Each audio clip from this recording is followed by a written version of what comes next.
Assalamualaikum warahmatullahi wabarakatuh. Di sini kami dari kelompok hukum perdata akan mempresentasikan hasil kerja kelompok kami. Adapun anggota kelompok kami yaitu Fatimatu Zahra, Elia Hikmawati, dan Tamara Sania. Yang pertama, pengertian hukum perdata. Pengertian hukum perdata adalah ketetapan yang mengatur hak dan kewajiban antar individu dalam suatu masyarakat. Yang kedua, asas-asas hukum dalam hukum perdata. Yang pertama, asas kebebasan berkontra masing-masing orang dapat mengadakan perjanjian baik yang sudah diatur maupun yang belum diatur dalam undang-undang. Yang kedua, asas konsensualisme bersangkutan dengan terjadinya perjanjian pada pasal 1320 ayat 1 KUHP. Syarat wajib perjanjian karena adanya kata sepakat antara kedua belah pihak. Yang selanjutnya, asas kepercayaan. Setiap orang akan mengadakan perjanjian antara dua belah pihak. Selanjutnya, asas kekuatan mengikat, yaitu perjanjian hanya mengikat pihak yang mengikatkan dirinya. Selanjutnya, asas persamaan hukum. Subjek hukum yang membuat perjanjian mempunyai kedudukan, hak, dan kewajiban yang sama dalam hukum. Berdasarkan definisi di atas, terkandung unsur-unsur dalam hukum perdata. Yang pertama, tertulis yang terdapat dalam perundang-undangan, traktat, dan jurisprudensi. Yang kedua, tidak tertulis yang timbul, tumbuh, dan berkembang dalam praktek kehidupan masyarakat atau kebiasaan. Selanjutnya, B. Hubungan hukum perdata dan tata hukum Indonesia. Menurut Oppenheim, HTN adalah sekumpulan peraturan hukum yang membentuk alat perlengkapan negara serta memberikan wewenang kepada alat perlengkapan negara tersebut baik di tingkat pusat maupun di tingkat daerah. HAD atau HES, sekumpulan aturan hukum mengikat alat perlengkapan negara dari yang tinggi hingga yang terendah dalam rangka alat perlengkapan negara tersebut menggunakan wewenangnya. T. Sejarah hukum perdata. Hukum perdata dibedakan menjadi dua, yaitu hukum perdata material dan hukum perdata formal. Hukum perdata material mengatur kepentingan perdata setiap subjek hukum. Hukum perdata formal mengatur bagaimana cara seseorang mempertahankan hak apabila dilanggar oleh orang lain. Secara umum, Kitab Undang-Undang Hukum Perdata KUHP yang dikenal dengan istilah Burgerlijk Wetboek atau BW adalah kodifikasi hukum perdata yang disusun di negara Belanda. Penyusunan tersebut sangat dipengaruhi oleh hukum perdata Prancis atau Code Napoleon. Code Napoleon sendiri disusun berdasarkan hukum Romawi atau Corpus Juris Civilis yang ada pada waktu itu dianggap sebagai hukum yang paling sempurna. Sistematika BW atau Burgerlijk Wetboek, yaitu satu hukum orang. Dalam hukum, perkataan orang atau person berarti segala sesuatu yang mempunyai hak dan kewajiban, atau dikenal dengan nama subjek hukum, yaitu manusia dan badan hukum. Yang kedua yaitu hukum benda. Hukum benda mengatur pengertian dari benda, pembedaan macam-macam benda, dan mengatur macam-macam hak kebendaan.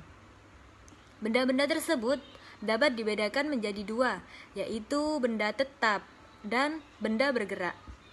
Yang ketiga yaitu hukum perikatan. Perikatan ialah suatu hubungan atau hukum antara dua orang yang memberikan hak pada yang satu untuk menuntut barang sesuatu dari yang lainnya. Adapun macam-macam perikatan yaitu 1. Perikatan pokok, 2. Perikatan tambahan, 3. Perikatan spesifik, 4. Perikatan generik, 5. Perikatan bersyarat. Yang keempat yaitu hukum pembuktian dan kadaluarsa. Sebenarnya soal pembuktian itu termasuk kajian hukum acara dan tidak pada tempatnya. Subjek hukum orang pribadi atau naturalistik person atau hukum tentang orang dan badan hukum. 1. Manusia pribadi atau hukum tentang orang. Hukum orang adalah hukum yang memuat tentang peraturan-peraturan tentang diri manusia sebagai subjek, atau dalam hukum peraturan perihal kecakapan untuk pemilik hak-hak dan kecakapan untuk bertindak sendiri melaksanakan haknya itu. Yang kedua yaitu badan hukum. Badan hukum adalah perkumpulan atau organisasi yang oleh hukum diperlakukan seperti manusia. Adapun aspek kedudukannya yaitu 1. Hukum, badan hukum yang dibentuk oleh pemerintah. Yang kedua, badan hukum yang diakui oleh pemerintah.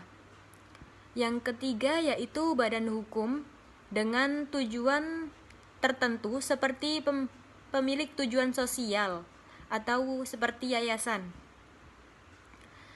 Sedangkan terkait dengan subjek hukum, ada beberapa teori, yaitu teori fiksi, teori harta kekayaan, teori organ, dan yang terakhir yaitu teori profit. Hukum tentang keluarga. Hukum keluarga dapat diartikan sebagai keseluruhan ketentuan atau aturan-aturan yang mengenai hubungan hukum dan yang bersangkutan dengan kekeluargaan atau perkawinan. Pengertian hukum keluarga itu ada bermacam-macam, di antaranya yaitu 1. Keluarga ialah kesatuan masyarakat kecil yang terdiri dari suami istri dan anak-anak yang berdiam dalam satu rumah tangga. Yang kedua yaitu hukum keluarga ialah mengatur hubungan hukum yang bersangkutan dengan kekeluargaan, sedarah, dan perkawinan. Yang ketiga yaitu jauh dekat hubungan darah mempunyai arti penting dalam perkawinan, pewarisan, perwakilan dalam keluarga. Sedangkan sumber-sumber hukum keluarga ada 2 macam, yaitu sumber hukum keluarga tertulis dan sumber hukum keluarga yang tak tertulis. Ruang lingkup hukum keluarga ada 3 bagian. A. Perkawinan, putusnya perkawinan, harta benda dalam perkawinan. Sedangkan secara luas, hukum kekeluargaan mencangkup 1. Keturunan, 2. Kekuasaan orang tua, 3. Perwalian. Dan untuk pembahasan selanjutnya yakni mengenai hukum tentang benda. Pengertian paling luas mengenai benda atau zat adalah segala sesuatu yang dapat dihaki oleh orang, yang berarti benda sebagai objek dalam hukum. Sedangkan menurut pasal 499 KUH Perdata, benda atau zat adalah segala sesuatu yang menjadi objek hak milik. Macam-macam benda dibagi menjadi 4. Yang pertama adalah benda yang dapat diganti dan benda yang tidak dapat diganti. Benda yang dapat diganti contohnya adalah uang. Dan yang kedua adalah benda yang dapat diperdagangkan. Yang ketiga, barang yang bisa dibagi. Contohnya adalah beras. Yang keempat adalah benda yang bergerak dan tidak bergerak. Contoh barang yang bergerak adalah perabotan rumah, dan barang yang tidak bergerak contohnya adalah tanah.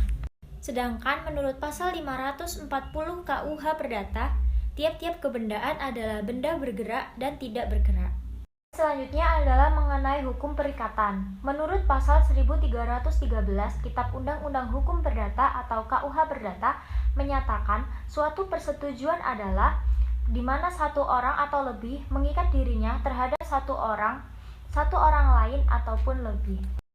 Perbedaan antara hukum benda dengan hukum perjanjian. Yang pertama adalah hak kebendaan melekat pada benda di mana saja benda itu berada. Yang kedua, semua orang secara umum terikat oleh suatu kewajiban untuk menghormati hak seseorang atas benda tadi. Dan yang ketiga adalah si empunya hak atas benda dapat melakukan segala tindakan sesukanya atas benda tersebut. Dan selanjutnya adalah mengenai hukum acara perdata. Hukum acara perdata atau yang sering juga disebut sebagai hukum formal adalah sekumpulan peraturan yang membuat bagaimana caranya orang bertindak di depan pengadilan, bagaimana caranya pihak yang terserang kepentingannya mempertahankan diri, bagaimana hakim bertindak sekaligus memutus perkara dengan adil, bagaimana melaksanakan keputusan hakim yang bertujuan agar hak dan kewajiban yang telah diatur dalam hukum perdata material tersebut. Sekian pemaparan materi dari kelompok kami. Wassalamualaikum warahmatullahi wabarakatuh.